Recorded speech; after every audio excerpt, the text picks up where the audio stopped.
یہی جدید غزلیت کی شناخت بھی ہے۔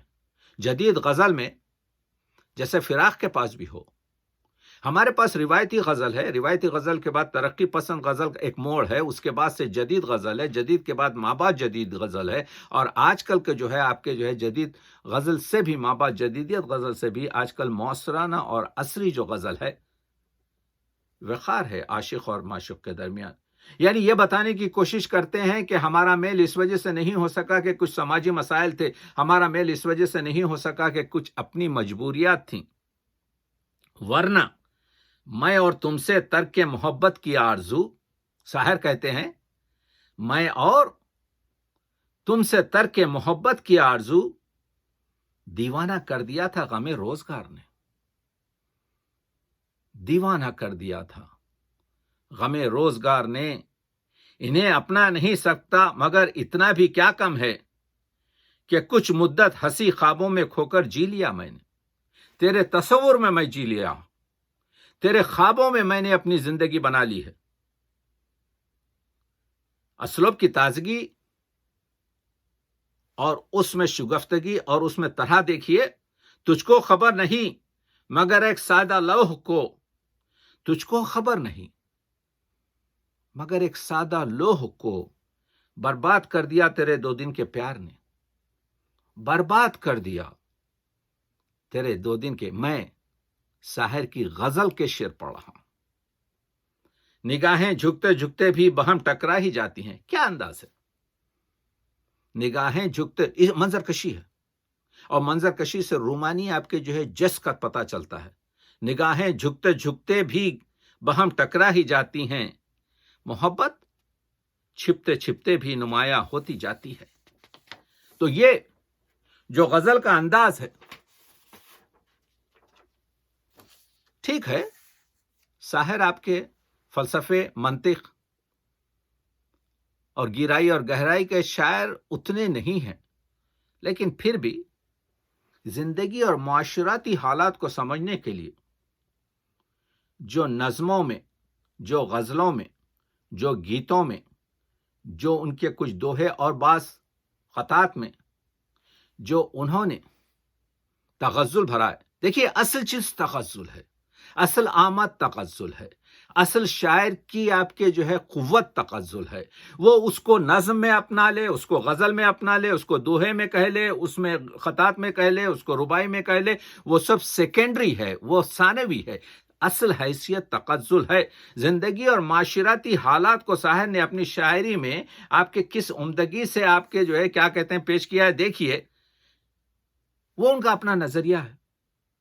ہر شاعر کا ایک اپنا نظریہ ہوتا ہے، ہر شاعر اپنی زندگی اور دوسروں کی زندگی کو ایک طریقے سے دیکھتا ہے۔ جون ایلیا نے بھی کہا تھا کہ بھئی زندگی کو باہر سے دیکھو تو شاعر سمجھ میں آئے گا، اور ساحل لدھیانوی کہتے ہیں لے دے کے اپنے پاس فقط ایک نظر تو ہے، لے دے کے اپنے پاس فقط ایک نظر تو ہے، کیوں دیکھیں زندگی کو کسی کی نظر سے، ہم اپنی نظر سے دیکھنا ہے، اپنی نظر سے اپنی زندگی کو دیکھنا کامیاب تجربہ ہے۔ تنگ آ چکے ہیں کشمکش زندگی سے ہم، ٹھکرا نہ دیں جہاں کو کہیں بے دلی سے ہم، ہمیں مت توڑیے، کہیں ہم آپ کے جو ہے اس دنیا کو ٹھکرا نہ دیں بے دلی سے۔ ابھی نہ چھیڑ محبت کے راگ اے مطرب، ابھی حیات کا ماحول سازگار نہیں، اور زندگی سے جو نباہ کر رہا ہے ساحل لدھیانوی، اس طرح زندگی نے دیا ہے ہمارا ساتھ، اس طرح زندگی نے دیا ہے ہمارا ساتھ، جیسے کوئی نباہ رہا ہوں رقیب سے، جیسے کوئی آپ کے نگاہ آپ کے جو ہے رقیب سے نکالتا ہے۔ تو پہلی مرتبہ جب ساحل لدھیانوی نے شعر کہے تھے میٹرک میں، تو ایک پرچے پر لکھ کر فیاض ہریانوی کو بھجوایا تھا ایک دوست کے ذریعے کہ ذرا بتا دیں استاد کو۔ تو استاد نے کہا تھا نظم تو اچھی ہے، اگرچہ کہ کوئی کلاسک اتنی نہیں ہے،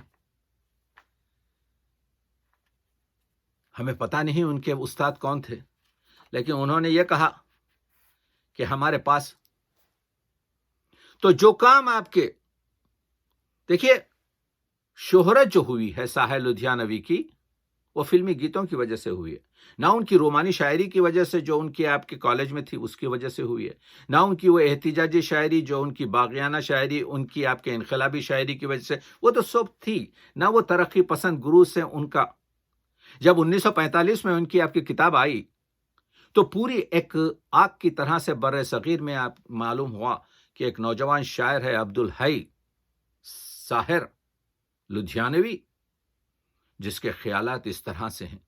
تو 1 سال کے بعد جب حیدرآباد دکن میں جب ترقی پسند مصنفین کا بڑا اجلاس ہوا اور اس میں مخدوم بھی شامل تھے، اس میں سردار جعفری بھی آئے ہوئے تھے، اس میں کیفی اعظمی بھی آئے ہوئے تھے، اس میں کرشن چندر بھی آئے ہوئے تھے، اس میں سب سے اہم اس کے جو کیا کہتے ہیں بنے بھائی جو ہے اس میں موجود تھے۔ تو جب یہاں پر نظم پڑھی اس نے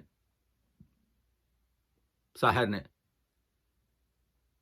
تو ظہیر نے سجاد ظہیر نے جسے ہم بنے بھائی کہتے ہیں اٹھ کر گلے لگا لیا۔ یہ 1945 کا واقعہ ہے، اور پھر اپنے ساتھ آپ کے ساحر لدھیانوی کو لے آئے Bambai. This is the first time he is coming to Bombay. Bambai میں ان کو جو ہے آپ کے جو ہے وہاں پر تو آپ کے جو ایک کہکشاں تھی، وہاں پر کون نہیں تھا، وہاں پر تو بعض لوگ آپ کے آتے بھی تھے اور جاتے رہتے تھے، یعنی تمام آپ کے یوں سمجھے کہ 1945 میں یہ جنگ جہانی دوم کے اس میں وہاں پر اردو مرکز قائم ہو چکا تھا جس میں ہر بڑا شاعر ترقی پسند کا اس وقت تھا، یہاں تک کہ جوش مرحوم بھی پونا میں رہتے ہوئے آپ کے جو ہے جاتے اور آتے رہتے تھے، مخدوم بھی آتے رہتے تھے، ہر شخص۔ تو اس ماحول میں وہاں پر پہلے کچھ سال نہیں بنے۔ کرشن ادیب کہتے ہیں کہ ساحر کے اشعار کو گانوں میں استعمال کیا جاتا تھا، استفادہ کیا جاتا تھا، لیکن ساحر کا نام نہیں لیا جاتا تھا، بلکہ ساحر کو 500 روپے دیے جاتے تھے۔ میں ان کا ڈائلاگ پڑھ رہا ہوں، ان کا آپ کے حوالہ پڑھ رہا ہوں تاکہ یہ اتھینٹک آپ کے مستند حوالہ آ جائے۔ یہ بھی سچ ہے کہ ان دنوں ساحر نے کچھ گانے ضرور لکھے تھے جو ریکارڈ بھی ہوئے، لیکن ریکارڈ پر نغمہ نگار کے طور پر ساحر کے نام کے بجائے کسی دوسرے شاعر کا نام ہوتا۔ What is going on? یہ ہے شعری ادب کا ستم کہ ساحر کے گانوں پر دوسرے شخص کا نام لکھا جاتا، نغمہ نگار کے طور پر ساحر کے نام کی بجائے کسی دوسرے شاعر کا نام ہوتا، وہ شاعر ساحر کو 500 روپے فی گانا دیتا۔ یہ ہے ریفرنس کرشن ادیب ساحر یادوں کے آئینے میں، ماڈرن پبلیکیشن ہاؤس، 1985۔ وہ ساحر نے جب پہلی مرتبہ ایس ڈی برمن کو سے ملاقات کی، اصل میں ہوا یہ کہ اس زمانے میں سیگل نے کہا ان کے ترانے سن کر اس عوامی شاعر ساحر کے کہ جاؤ ایس ڈی برمن کو سناؤ۔ تو ایس ڈی برمن سے ملاقات ہوئی، اس زمانے کا معروف music director S D Burman. تو جب ایس ڈی برمن کو انہوں نے آپ کے ٹھنڈی ہوائیں لہرا کے آئیں، رتھے ہنسی تم ہو کہیں، کیسے بھلائیں ٹھنڈی ہوائیں، یہ بنگالی آدمی آپ کے جو ہے جب انہوں نے یہ نظم سنائی تو وہ پھڑک گیا اور اس نے کہا کہ آپ میرے ساتھ کام کریں۔ ایس ڈی برمن لے گیا ایک مقام پر جہاں پر کہ ایک فلم کے آپ کے گانے ریکارڈ ہو رہے تھے، اور وہاں پر دیکھا ایس ڈی برمن نے کہا کہ میں ان کو معرفی کرواتا ہوں، جو کچھ شاعر ہیں اس زمانے میں بمبئی میں وہ نہیں جان رہے تھے کہ وہ شعرا سب سے پہلے ان کو جانتے تھے، تو وہاں پر شکیل بدایونی تھے، کرشن چندر تھے۔ جیسے ہی کرشن چندر اور شکیل بدایونی نے دیکھا کہ ساحر آئے ہیں تو وہ احترام میں اٹھ کھڑے ہوئے۔ جیسے ایس ڈی برمن نے دیکھا کہ ارے یہ شخص جس کو میں لایا ہوں یہاں متعارف کرنے کے لیے، یہ تو اتنا بڑا آدمی ہے کہ اس کو یہ لوگ جانتے ہیں، یعنی یہ تلخیاں جو چھپ چکی تھیں یہ پوری طریقے سے پورے بر صغیر کے شعراء کو، مخصوصاً ترقی پسند اور آزاد بخش شعراء کو پوری طریقے سے متعارف کر چکی تھی۔ تو ایس ڈی برمن کے ساتھ کام کیا، اس کے بعد سے آپ جانتے ہیں کہ او پی نیر کے ساتھ کام کیا، لیکن ان دونوں کے ساتھ بہت سے فلموں میں کام کیا، میں اس میں جانا نہیں چاہتا، اس سے آپ لوگ واقف ہیں۔ لیکن مسئلہ یہ ہوا کہ ساحر نے یہاں پر بتایا یہ کہ صرف آپ لوگوں کو فلمی اسکرین پر یا آپ کے ریڈیو جو ریکارڈز بنتے ہیں اس پر آپ دو نام لکھتے ہیں، ایک میوزک ڈائریکٹر کا جو موسیقار ہے، اور ایک وہ گانے والے کا جو گلوکار ہے، جو اصل آدمی ہے، جو شاعر ہے، نغمہ کار ہے، اس کا تو آپ نام نہیں لکھتے۔ انہوں نے کہا کہ جی مسئلہ یہی ہے، ہم نہیں لکھتے۔ تو کہا کہ میں آج سے آپ کا ساتھ کام نہیں کروں گا۔ یہ ساحر لدھیانوی ہیں جنہوں نے فلم انڈسٹری میں یہ بتایا کہ آج سے اسکرین ہو یا ریکارڈ ہو، اس پر نغمہ کار کا یعنی شاعر کا نام ہونا چاہیے۔ اس کے بعد سے آپ کے شاعر کا نام لکھا جانا لگا۔ کام تھوڑے دن کیا دونوں کے ساتھ، کبھی ایس ڈی برمن کے ساتھ، کبھی او پی نیر کے ساتھ۔ پھر اس کے بعد سے کہا سب سے زیادہ معاوضہ تو شاعر کو ملنا چاہیے، نہ ہی کہ گلوکار کو اور موسیقی کار کو۔ انہوں نے کہا یہ تو پاسبل نہیں ہے۔ انہوں نے کہا کہ یہ پاسبل ہے۔ تو پھر انہوں نے دوسرے آپ کے جو ہے ڈائریکٹروں کے ساتھ، جیسا میں نے ابھی عرض کیا کہ ایک ایک فلم کے گانے کے 1 لاکھ کے قریب روپیے بھی لیتے تھے، اس زمانے میں بہت بڑی رقم تھی۔ اسی وجہ سے ان کو فلمی دنیا کے سانگ رائٹرز کا پریزیڈنٹ بنایا گیا۔ انہوں نے کہا کہ آج سے آپ ہر شاعر کا جو گانا استعمال کریں گے اس کا نام ہونا ضروری ہے۔ پہلے یہ ہوتا تھا کہ ڈائریکٹر ایک دھن دیتا تھا، یہ دھن ہے، اس پہ الفاظ رکھو۔ انہوں نے کہا یہ نہیں چلے گا۔ ساحر پہلا شخص ہے جس نے آزادی کے ساتھ نغمہ لکھا اور ڈائریکٹر آف موسیقار کو کہا کہ now you have to go through, اب آپ کو ضرورت ہے کہ اس پہ آپ کے جو ہے میوزک بنائیں۔ کسی پتھر کی مورت سے محبت کا ارادہ ہے، پرستش کی تمنا ہے، عبادت کا ارادہ ہے، اب آپ بنائیے دھن۔ کبھی کبھی میرے دل میں خیال ہوتا ہے، رات بھی ہے کچھ بھیگی بھیگی، چاند بھی ہے کچھ مدھم مدھم، تم آؤ تو آنکھیں کھولیں، سوئی ہوئی پائل کی چھم چھم۔ نظم لکھی اور کہا اس پر آپ کے موسیقار بنائے، اور اس کے بعد آپ کے اس کو گلوکار وہ محمد رفیع ہو یا لتا منگیشکر ہو یا آشا بھوسلے، جو کوئی بھی ہے، اس پر آپ کے جو ہے اپنی آواز لگائیں۔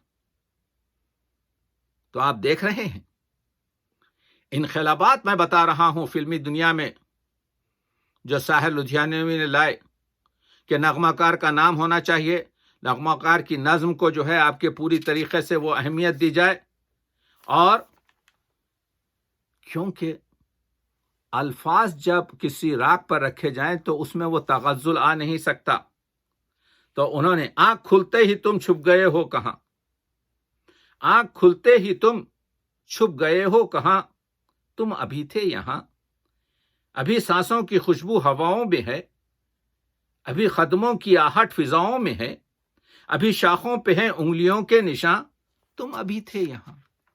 نظم لکھ دی۔ یہ محلوں یا تختوں یا تاجوں کی دنیا، یہ انسان کے دشمن سماجوں کی دنیا، یہ دولت کے بھوکے رواجوں کی دنیا، یہ دنیا اگر مل بھی جائے تو کیا ہے؟ ہر ایک جسم گھائل، ہر ایک روح پیاسی، نگاہوں میں الجھن، دلوں میں اداسی، یہ دنیا ہے یا عالم بدحواسی؟ یہ دنیا اگر مل بھی جائے تو کیا ہے؟ ساحر لدھیانوی پہلا فلمی دنیا کا شاعر ہے جس نے اپنے گانوں کو پبلش کیا، گاتا جائے بنجارا۔ تو آپ دیکھ رہے ہیں ان کے جو تصانیف ہیں 1944 میں تلخیاں، 1955 میں پرچھائیاں، 1971 میں وہ جو ان کی آپ کے جو ہے نظم ہے کہ خواب بنے، آؤ اپنے خواب بنے، اور اس کے بعد گاتا جائے بنجارا، تو پہلا شخص ہے جس نے اس کو شائع کیا، اور اس کے اتنے ایڈیشن چھپے کہ جب ان کی ماں کا انتقال ہوا اس کے 4 سال بعد یہ بھی مر گئے۔ 1976 میں ساحر کی ماں کا انتقال ہوا، ساحر اداس ہونے لگے، ساحر آپ کے اکیلی اور تنہائی استعمال کرنے لگے، اور ساحر کی جو مومیری بہن تھی، کیونکہ اس کو اپنی بہن کی طرح سے پالا تھا، وہ ساحر کی آپ کی زندگی کی دیکھ بھال کر رہی تھی۔ اس نے ایک بڑی آپ کے انٹرویو میں خاص بات کہی تھی کہ 1982 میں، یعنی اس سے 2 سال پہلے ہی ساحر مر گئے، ساحر فلمی دنیا کو ترک کرنے والے تھے۔ وہ ساحر جس نے وہ نغمے دیے، کبھی کبھی میرے دل میں خیال آتا ہے، تو اب سے پہلے ستاروں میں بس رہی ہے کبھی، تجھے زمیں پہ بلایا گیا ہے میرے لیے، کبھی کبھی میرے دل میں خیال آتا ہے، سہاگ رات ہے گھونگھٹ اٹھا رہا ہوں میں، سمٹ رہی ہے تو شرما کے میری باہوں میں، یہ جانتا ہوں کہ تو غیر ہے مگر پھر بھی کبھی کبھی میرے دل میں خیال آتا ہے، آؤ کوئی خواب بنے۔ تو فلمی انڈسٹری اور جو اسلوب تھا، بس میں اپنی گفتگو کو تمام کر رہا ہوں، آئندہ آنے والے اس گفتگو کو اضافے کریں گے۔ میں صرف یہی کہنا چاہ رہا ہوں کہ ایک فطری شاعر جو رومان، حقیقت اور رومان سے وابستہ، جس کے تلخیاں، پرچھائیاں، آؤ خواب بنے اور گاتا جائے بنجارا تصانیف، مجھے ان کے کہانیوں اور کچھ تنقیدی مضامین کی گفتگو سے واقفیت نہیں ہے، لیکن ان کی ملفوظات سے میں واقف ہوں۔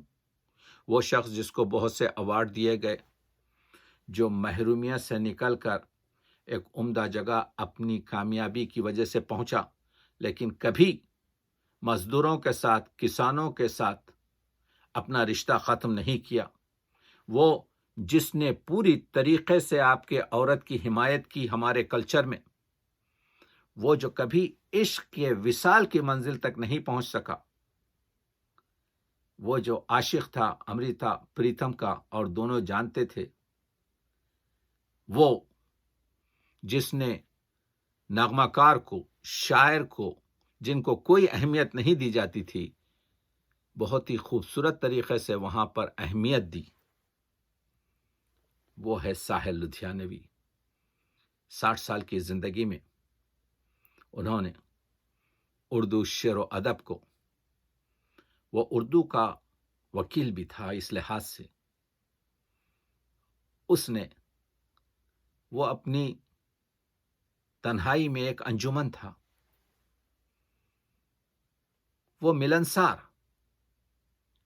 عاجز، عجز و انکساری کا مجسمہ، غرور اس میں نہیں تھا، لیکن ایک چیز تھی ساحر میں، ساحر جس چیز کو اپنی فکر سے صحیح سمجھتا، وہ اس کا نظریہ تھا، اس کو آگے لے کے چلتا۔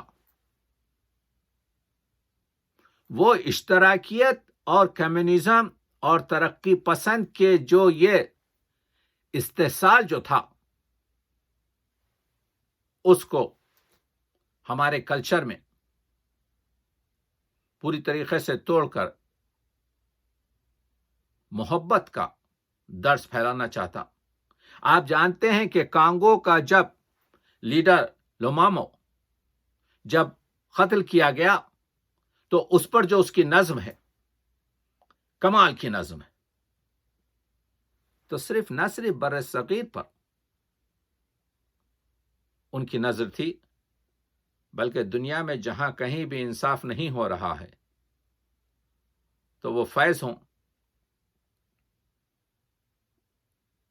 یا اقبال ہوں یا ساحر ہوں، ہم یہاں پر اس بحث میں نہیں پڑھتے کہ ان کا مقام شاعری میں کیا تھا،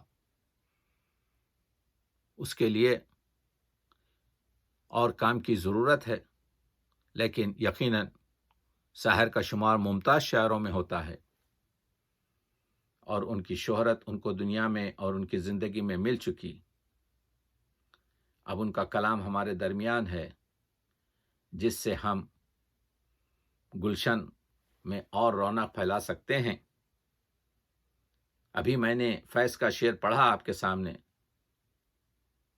بلا سے ہم نے نہ دیکھا تو اور دیکھیں گے، فروغ گلشن ہو سوتے ہزار کا موسم۔ بس آخری شعر پر گفتگو تمام کر رہا ہوں۔ ساحر لدھیانوی نے کہا تھا، کل اور آئیں گے نغموں کی کھلتی کلیاں چننے والے، کل اور آئیں گے نغموں کی کلیاں، کل اور آئیں گے نغموں کی کھلتی کلیاں چننے والے، مجھ سے بہتر کہنے والے، تم سے بہتر سننے والے، مجھ سے بہتر کہنے والے، تم سے بہتر سننے والے۔ یہ سفر جاری رہے گا۔ یقیناً ساحر لدھیانوی ہمارے درمیان موجود ہے۔ چھپ نہیں سکتا ہے شاعر شعر کے چھپنے کے بعد، وہ فلمی گیت ہوں یا ان کی نظمیں آزاد نظمیں ہوں یا مورا نظمیں ہوں، مگر بیشتر تو ان کی پابند نظمیں ہیں۔ کچھ خطات ہوں یا 25-26 غزلیات ہوں، ساحر ہمارے درمیان موجود ہے۔